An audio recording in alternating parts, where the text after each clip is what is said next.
ගොඩාක් දෙනෙක් මගෙන් අහලා තිබ්බ පූස් පැටියට මොකක්ද උනේ කියලා. ඉතින් ඒක ගැන කියන්න තමයි මේ සීරීස් එක මම ගෙනාවේ. වීඩියෝ එක බලලා මට ඔයාලගේ අදහසුත් කියන්න. මම ගත්ත තීරණය හරි තීරණයක්ද හොඳ තීරණයක්ද? සෝ මේ සීරීස් එක 2025 ඔක්තෝබර් නොවැම්බර් දෙසැම්බර් ඇතුළත වුණ දේවල්. මල්ලිලා වගේක් දාලා තියෙන පෝස්ට් එකක් කරා තමයි මට මේ පූස් පැටිය ලැබුණේ. හරි අපි කතා පටන් ගමු. ඉතින් ඒ පොඩි පූස් පැටියව ගන්න යන නිසා මං හිතුවා ඒ මල්ලිලාට පොඩි ගිෆ්ට් එකක් ගෙනියන්න. ඉතින් ඒකත් පැක් කරගෙන යන්න තමයි ලෑස්ති. ඉතින් මේකේ මම පොඩි දේවල් තමා දාගත්තේ. මේ ඒගොල්ලන්ට ටී-ෂර්ට්ස් අනිත් එක පොඩි අපේ කම්පනි කී චේන්ස් ටිකක් ඒකත් එක්ක ඔන්න යන්න ලෑස්ති. ඉතින් මම නම් කියන්නේ එම දෙයක් නිකන් ලැබුණත් ඒ කට්ටියව ඇප්‍රීෂিয়েට් කරන්න හරි පොඩි ඔයාලට පුළුවන් මොකක් හරි ගිෆ්ට් එකක් ගෙනන එක ඒක මාර වැලියු දෙයක්.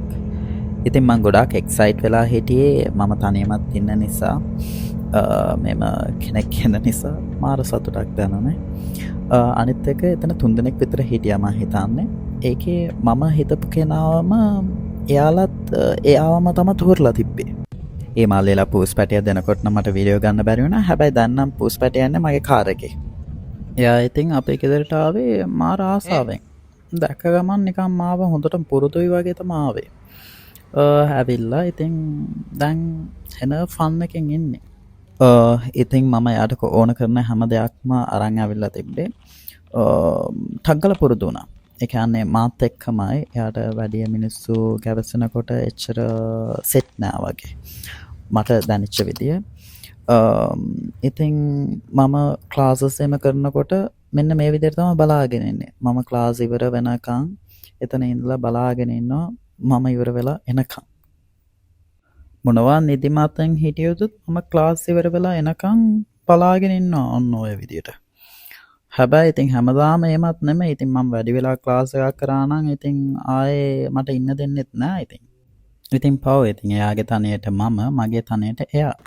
ඉතින් මම පුරුදු කරලා තිබ්බේ මේ කෑමම තමයි යාට. එයා මම ඔක්කොම චෙක් කරලා බැලුවා. එයා මේ කෑමට තමයි හරි ආසයි. මේ ඔක්කොම මම කියන්නේ දවස් 3-4කින් හොඳටම පුරුදු වෙලා මෙන්න මොකක්ද කෑම යාට ඕනේ ඒ ඔක්කොම මම ඇනලයිස් කරගත්තා.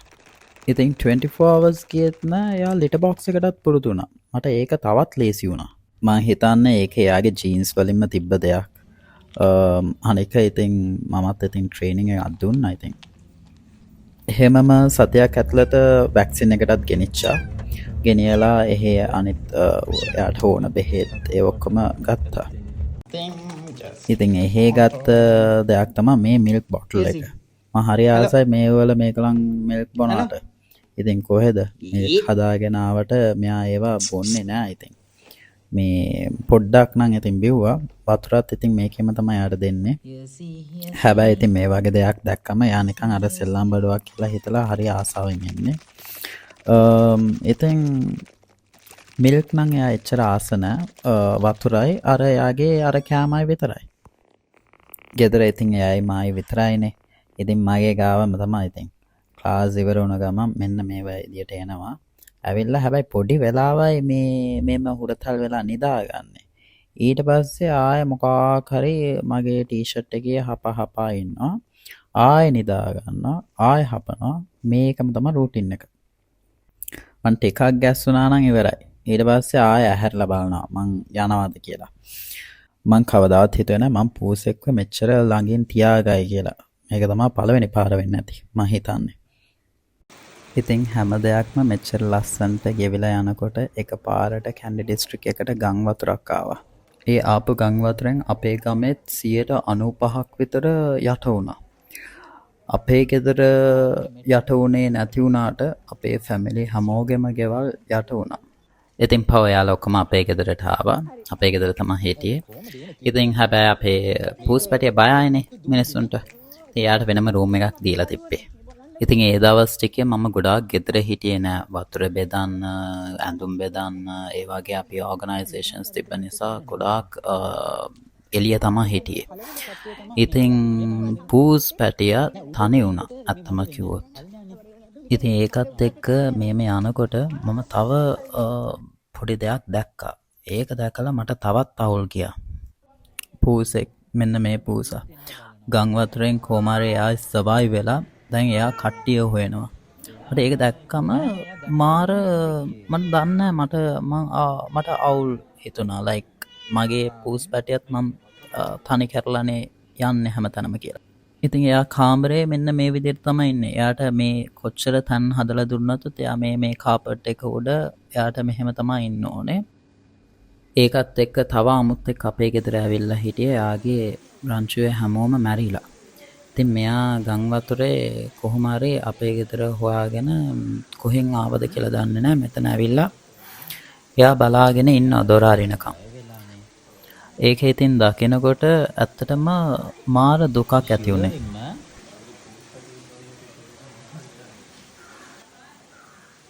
ඉතින් මේවා දැක්කට පස්සේ මට ඇත්තටම මගේ පූස්පැටයා හොඳ තැනකට දෙන්න ඕනේ කියලා තමයි හිතුනේ. ඒ කියන්නේ මම තනි වෙලා ඉන්න නිසා තමයි එයාව ගත්තේ. හැබැයි දැන් මම කොහේ හරි යනකොට එයා ඒ වගේම තනි වෙනවනේ කියලා හිතනකොට මට ඇත්තටම මාර දුකයි. ඉතින් ලංකාවේ මිනිස්සු හරි කරුණාවන්තයිනේ. මම දාපු පෝස්ට් වලට ගොඩාක් මැසේජස් ආවා.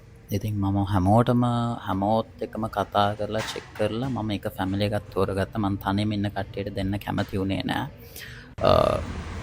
ආයෙ තනි වෙයි කියන බයට.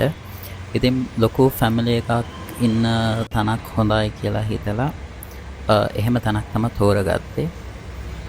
ඉතින් ගං වතුර ආපු නිසා කාර් එකත් හොඳට මඩ වෙලා තිබ්බේ. ඒකත් වොෂ් කරගෙන එහෙමම යාව ගෙනිච්ච නුවරම තැනක්. නුවරම ඉන්න ෆැමිලි එකක් එයාලා බාර ගන්න කැමති කිව්වා. ඉතින් එයාට කොහොමද තේරිලා ඇති මම යාව දෙන්න යනවා කියලා කාට හරි. හැබැයි දැන් ඒ ටයිම් ඇවිල්ලා එයාට පුරුදු වෙලා හිටියේ කට්ටියත් එක්ක ගැවසෙන අය අපේ ෆැමිලි කට්ටිය ඔක්කොම අපේ ගෙදරනේ හිටියේ. ඒකට හැමෝම දකිනවානේ.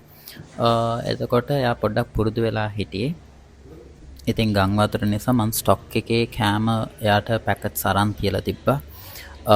ඉතින් ඒවත් පැක් කරගෙන මං හැබැයි ඒ කට්ටියට කිව්ව නෑ ඒවත් දෙනවා කියලා. හැබැයි ඒවත් පැක් කරගෙන ලිටර් මේවත් ගොඩාක් අරන් තිබ්බා. කිලෝ ගණන්. ඉතින් ඒවා ටිකත් අරගෙන එහෙමම පිටත් වුණා. ගොඩාක් දුකයි. හැබැයි මම හැම දෙයකටම රෙඩි වෙලා හිටියේ. ලයිෆ් එකේ මම දැනුත් හැම දෙයකටම රෙඩි වෙලා ඉන්නේ. ඕන දෙයකට මුහුණ දෙන්න. ලයිෆ් එකේ ගොඩාක් ප්‍රශ්නවලට මුහුණ දීපු කෙනෙක් වශයෙන් මම දැන් හැම දෙයකටම රෙඩි. ඉතින් දැන් අපි එහෙමම ගියේ ඒගොල්ලන් ගෙදරට. ඒගොල්ලන් ගෙදර තියෙන්නේ මාර ලස්සන view එකක් තියෙන තැනක. ලොකු ගලක්. ඒ ගල උඩ තමයි ඒගොල්ලන් ගෙදර තියෙන්නේ. ඩිසෙම්බර් නිසා ගොඩාක් කොල්ලෝ මේ සරුංගල් අරන් ඒ ගල උඩට තමයි යන්නේ. දැන් අපිත් යන්නේ ඒ ගල උඩට.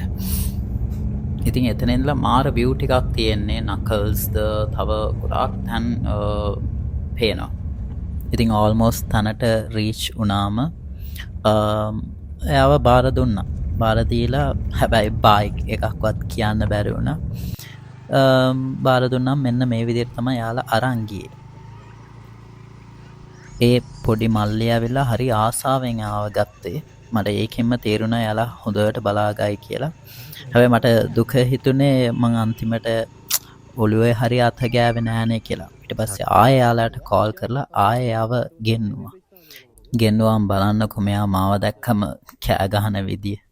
හැබැයි මට ෂුවර් එකක් තිබ්බා මට වඩා එයාලා හොඳට බලාගයි කියලා. එයාට දැන් ගොඩාක් යාළුවොත් ඉන්නවනේ. ඒ නිසා දුකකට වැඩිය සතුටක් තමා දැනුනේ.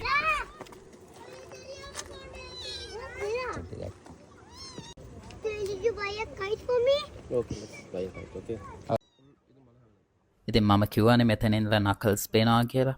ඇත්තටම මම මේ YouTube videos කරන්නේ promotionsද වෙන මොකද බලාපොරොත්තු වෙන්නේ නෙමෙයි. මගේම කියලා memories collection එකක් තියෙන්න ඕනේ කියලා මම තෝරගත්ත එකක් තමයි YouTube එක. අනිත් එක මේ videos public කරන්න හේතුව මගේ videos වල කොතන හරි මොන හරි පොඩිම දෙයක් කාට හරි ප්‍රයෝජනයක් වෙයි කියන මතයෙන් තමයි මම ඒක public කරන්නේ. ඉතින් හැමෝටම ආදරය කරන්න හැමෝත් එක්කම හොඳින් ඉන්න ආයේ මම තව වීඩියෝ එකකින් හම්බ වෙන්නම්.